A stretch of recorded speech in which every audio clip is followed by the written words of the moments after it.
అందరికీ praise lord. మీరందరూ బాగున్నారని నేను విశ్వసిస్తున్నాను. మరి ఈరోజు సామెతలు 11వ అధ్యాయం 16వ వచనం మనం చూద్దాము.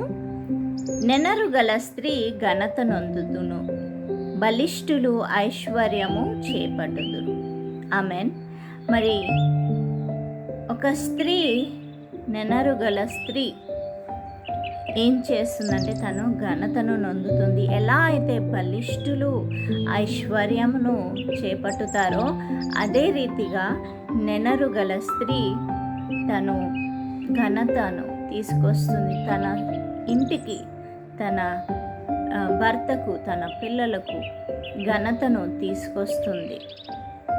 మరి ఈ రోజులో మనం చూసినట్టయితే చాలామంది కుటుంబాల్లో సమాధానము లేదు.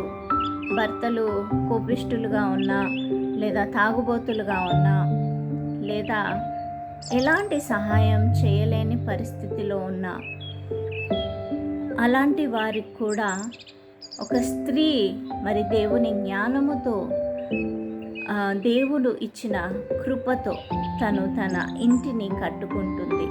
ఆమెన్.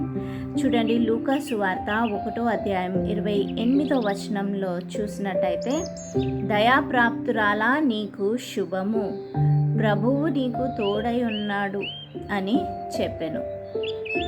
ఆమెన్. మరి చాలామంది డివోర్స్ అయిపోయిన వాళ్ళు ఉంటారు, లేదా విడిపోయిన కుటుంబాలు ఉంటారు. మరి అలాంటి వారు అనుకోవచ్చు, నేను ఏమి చేయగలుగుతాను, నా కుటుంబాన్ని నేను ఎలాగా కట్టుకోగలుగుతాను. మరి శూన్యంలో నుండి సమస్తమును సమకూర్చడానికి శక్తి దేవుడు అనుగ్రహిస్తారు. ఎప్పుడు అంటే దేవుని అనుగ్రహాన్ని, దేవుని కృపను తను పొందుకున్నప్పుడు, మరి దేవుని భయభక్తులు కలిగి జీవించినప్పుడు, దేవుని ఆజ్ఞల ప్రకారంగా జీవించినప్పుడు, అప్పుడు తను దేవుని కృపను పొందుకొని దేవుడు తనకి తోడై ఉంటారు, దేవుడే నడిపిస్తారు, దేవుడే సమస్తము సమకూర్చడానికి సహాయం చేస్తారు. ఆమెన్. అదే రీతిగా ఒక జెంటిల్మెన్ ఎలా ఉండాలంటే తను స్త్రీని గౌరవిస్తూ తను కూడా మరి ఇంటిని కట్టడానికి సహాయం చేయాలి.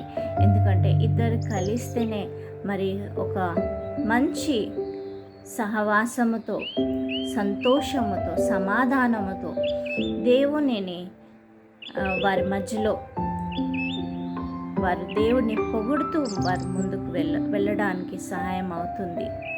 ఆమెన్. మరి దేవుడు మీ అందరితో మాట్లాడారని నేను నమ్ముతున్నాను. దేవుడు మీ అందరికీ తోడై ఉండును గాక. ఆమెన్. Praise lord.